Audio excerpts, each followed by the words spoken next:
네, 국내 첫 메르스 환자가 발생한 지 오늘로 한 달째가 됐는데요. 국민들의 일상생활을 바꿔놓을 만큼 메르스가 가지고 온 파장은 정말 컸습니다. 오늘 이 시간에는 메르스 사태 한 달을 되짚어보고 메르스 종식까지 남은 과제와 변수는 무엇인지 살펴보겠습니다. 중앙대학교 약학대학의 설대우 교수 모셨습니다. 어서 오십시오. 안녕하십니까? 예, 안녕하세요. 네, 일단 보건당국이 현재 상황을 좀 메르스 진정세로 돌아선 것으로 판단하는 것 같은데 일단 오늘 이 확진자와 사망자가 더 이상 늘어나지 않았습니다. 어떻게 보십니까? 저도 뭐 진정세로 들어섰다 이렇게 보고요. 이달 말까지만 뭐 추가로 환자가 많이 안 생기면 충분히 수습 국면으로 들어갈 거다 이렇게 예상을 하고 있습니다.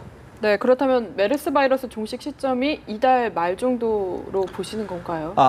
WHO가 정해놓은 종식이라고 하는 게 조금 우리가 생각하는 거하고 좀 다릅니다. 네.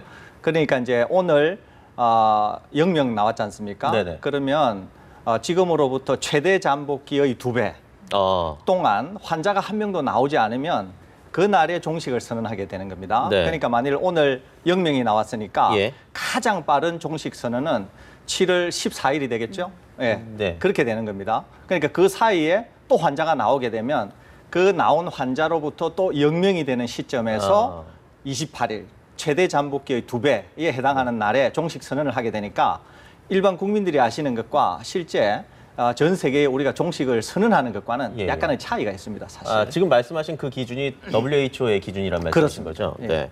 메르스 사태가 이렇게 한 달이 됐는데요. 그간 뭐 대응 참 말 많았는데 어떻게 보셨습니까? 좀 우리가 반성해야 될 부분 어떤 걸로 보십니까? 뭐 많이 있지만 저는 두 가지 정도로 생각하는데요. 네. 하나는 컨트롤 타워가 좀 부재했다. 네네. 그래서 초기 수습이나 이런 것들을 좀 할 수 있는 그런 컨트롤 부재 때문에 일이 좀 커진 점이 있고요. 두 번째는 병원 내 감염 확산에 대한 이런 준비가 너무 덜 되어 있지 않았나 싶습니다. 그래서 병원을 통한 대규모의 감염 사태를 막지 못한 것이 오늘의 사태까지 왔다는 생각입니다. 네, 지금 약간 종식 단계로 접어들고 있는 상황에서 그렇다면 현재 우리가 놓치고 있는 부분은 무엇일지도 좀 살펴봐야 될 것 같은데 네. 어느 한 부분이라도 놓치면 다시 좀 위험할 수도 있지 않습니까? 네, 그렇습니다. 지금 우리가 이제 제일 많이 살펴봐야 되는 게 두 가지인데요. 하나는 지역 사회로의 감염이 있을 것인가. 네. 또 하나는 지금 우리가 관리하고 있는 병원에서의 또 대규모 환자가 발생할 것인가. 크게는 둘로 나눌 수 있는데 네. 지역 사회의 감염 가능성은 상당히 낮아 보입니다.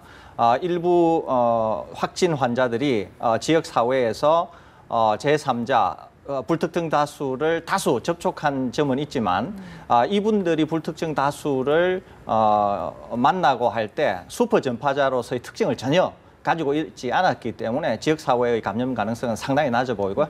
오히려 우리가 좀 유의해서 봐야 될 것은 한 10개 병원, 그중에서도 특히 3군데 정도를 유의 깊게 봐야 될 필요가 있는데요. 한 군데가 여전히 삼성 서울병원이고요. 네네. 그다음에 두 번째가 강동 경희대병원, 그다음에 이제 세 번째가 아산 충무병원. 이 세 군데가 제일 우리가 유의해서 봐야 될 필요가 있고 이 세 군데에서 환자가 일부 나올 수는 있습니다. 나온다고 해도 그 병원 내에 격리되어 있거나 추적 가능한 데서 환자가 나온다고 하면 별 문제가 없어 보이고요. 다만 여태까지 우리가 삼성 서울병원에서 봤던 것처럼 지금 우리가 추적한 또 격리되어 있는 분들 이외에 네네. 빠진 분들 중에서 환자가 나오게 된다고 하면 또 약간의 사태가 이게 좀 복잡해질 수 있으니까 네. 이런 문제들만 우리가 잘 수습한다고 하면은 충분히 진정세 및 수습 국면으로 갈 수 있다는 생각입니다. 네, 이 감염 추적이 중요하다는 말씀을 해주셨는데 이 삼성 서울병원에 입원한 가족들을 간병했다가 확진이 된 166번 환자의 지금 경로가 지금 불분명합니다. 그렇습니다. 그래서 뭐 이렇게 병원 내에 많은 구간이 감염돼 있는 거 아니냐 이런 얘기가 있는데 어떻게 봐야 될까요? 예, 그럴 수 있습니다. 지금 삼성 서울병원 내에서는 의료진이 일단 감염이 되어 있지 않습니까? 네네. 또 엑스레이 기사분도 감염이 확진 환자로 되어 있고요. 예. 또 하나는 병원 내에 환자를 이송하는 분들도 확진이 되어 있고 또 이분들이 병원 내에서 다른 분을 접촉하면서 또 전염을 시켰을 가능성이 있지 않습니까? 그렇죠. 그러니까 삼성 서울병원에서는 14번 환자로부터 비롯되었지만 거기에서 비롯된 병원 내에서 3차 감염, 4차 감염, 심지어는 뭐 5차 감염 이런 것들도 추적은 불가능하지만 아주 지속적으로 연쇄적으로 일어났을 것으로 생각이 됩니다. 그러다 보니까 이 166번 환자께서 간병인을 하셨지 않습니까? 네네. 병원 내에서. 그러다 보니까 정확히 어떻게 감염이 되었는지는 모르지만 네. 추측컨대는 그 병원 내에서 일어났던 연쇄적인 감염 중에 결과로서 아마 감염된 게 아닌가 이렇게 판단이 이렇게 됩니다. 감염 경로를 알 수 없는 경우에는 감염 역학 조사를 할 때 굉장히 힘들지 않습니까? 그렇습니다. 굉장히 힘든데 네. 지금 이제 166번 환자께서 지역 사회에서 감염이 됐다거나 네. 만일에 이렇게 된다고 가정을 할 때는 굉장히 어려울 수 있는데 네.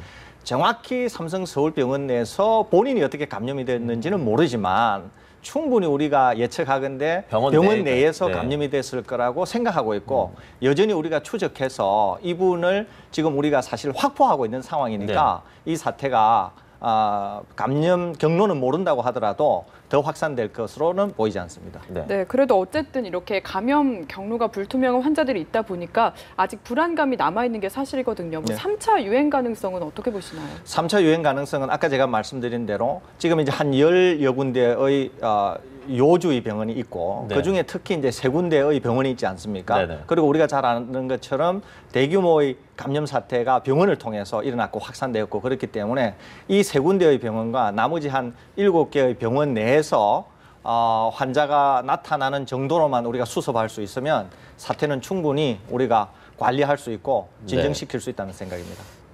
이렇게 좀 종식을 기대할 수 있는 상황으로 접어든 게 참 다행인데 만약에 이 변수가 일어난다면 어떤 변수들이 있을까요? 뭐 예를 들어서 최대 잠복기가 엄청 긴 사람이 나타난다거나 아니면 뭐 변이 가능성이라든가 뭐가 있을까요? 그럴 수도 있는데 제가 이제 생각하는 것은 변수라고 하면은 네. 이겁니다. 전혀 우리가 지금 추적을 하지 않은 분으로서 네. 상당한 병증을 보이는데 이분이 지역 사회에서 여러 사람을 접촉했을 경우 네. 이게 이제 최악의 시나리오거든요. 네네. 왜 그러냐 하면 어느 정도의 초기 병증을 보인다고 해서 지역 사회에서의 접촉이 지역 사회로의 전파 가능성을 높이는 것 같지는 않아요. 지금까지 우리가 보아왔던 것처럼. 네. 그런데 추적이 되지 않았던 분으로서 상당한 병증을 가지고 있는데 이분이 혹시라도 본인 자신은 감기나 아니면은 뭐 결핵이나 또는 뭐 심각한 그런 폐렴 정도로 알고 네네. 지역 사회를 배회하다가 접촉을 했을 경우에는 지역 사회의 전파가 가능할 수 있거든요. 그런데 이런 정도의 심각한 시나리오가 아니라고 하면 충분히 이런 정도에서 지금의 상황 정도에서 우리가 수습할 수 있지 않을까 그런 생각이 네. 듭니다. 네, 오늘 저희가 한 달간의 메르스 사태를 지금 짚어보고 있는데요. 좀 더 큰 그림을 그려서 사실 뭐 사스라든지 신종플루라든지 계속해서 변종 바이러스가 등장하고 있고 또 인류를 위협하고 있지 않습니까? 예. 이런 원인들은 어디에 있다고 보시나요? 크게는 두 가지인데요. 하나는 이제 기후 변화 때문에 기후 변화 때문에 새로운 변종의 바이러스들이 생기고 있고요.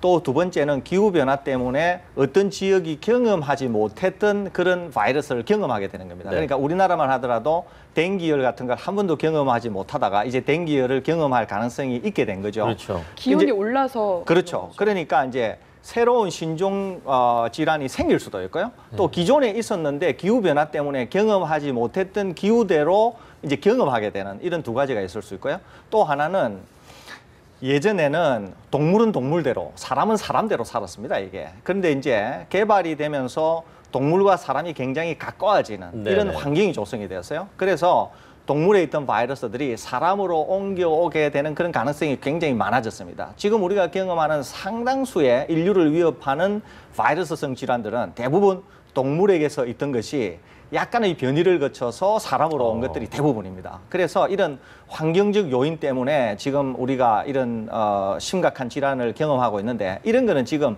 어떻게 되돌릴 수가 없는 상황입니다, 이게. 네. 그래서 오히려 그런 환경적 요인으로 생기는 것을 우리가 억제하기보다는 그것은 어떻게 받아들일 수밖에 없으니까 어떻게 하면 우리가 대응책으로서 컨트롤 타워를 확립하고 뭐 백신 연구소를 세우고 네네. 백신을 연구하고 또 연구를 통해서 정보를 적당한 때 발령하고 또 알려진 이런 지식들을 공공에 전파를 해서 빨리 대비를 하고 이런 것들을 우리가 신경을 써야 앞으로 이런 위험한 질병으로부터 우리를 지킬 수 있을 거라는 네. 생각입니다. 네. 그 이 백신 개발 이제 말씀하셨는데 이게 또 녹록치 않다고요, 상황이. 예, 그렇습니다. 이 보통 이런 류의 신종 감염성 전염병은 유행이 순간적이다가 또 사라지는 경우가 상당히 네네. 많습니다. 그렇기 때문에 대규모의 투자를 이제 제약회사들이 끌이게 되고 그래서 이제 상당히 손실을 본 경우도 많습니다. 여태까지. 네. 그러다 보니까 이제 국제기구인 WHO나 또 이제 아주 선진국의 그런 이제 기관이나 또는 정부가 나서지 않으면은 개발이 사실상 불가능한 것이 일반적입니다. 그래서 우리도 차제에 이제 국력이라든지 또 우리의 국력이 커지다 보니까 많은 분들이 이제 들어오시기도 하고 나가시기도 하고 네네. 그러지 않습니까? 그래서 이런 위험이 항상 상존하고 있기 때문에 우리도 뭐 국립 백신 연구소나 이런 걸 세워서 국가적 차원에서 개발을 하고 연구하고 해야 될 필요성이 있다고 생각이 됩니다. 네, 모쪼록 추가 확진자가 더 이상 발생하지 않았으면 네. 좋겠습니다. 지금까지 중앙대학교 약학대학의 설대우 교수와 함께 이야기 나눴습니다. 말씀 감사합니다. 감사합니다. 고맙습니다.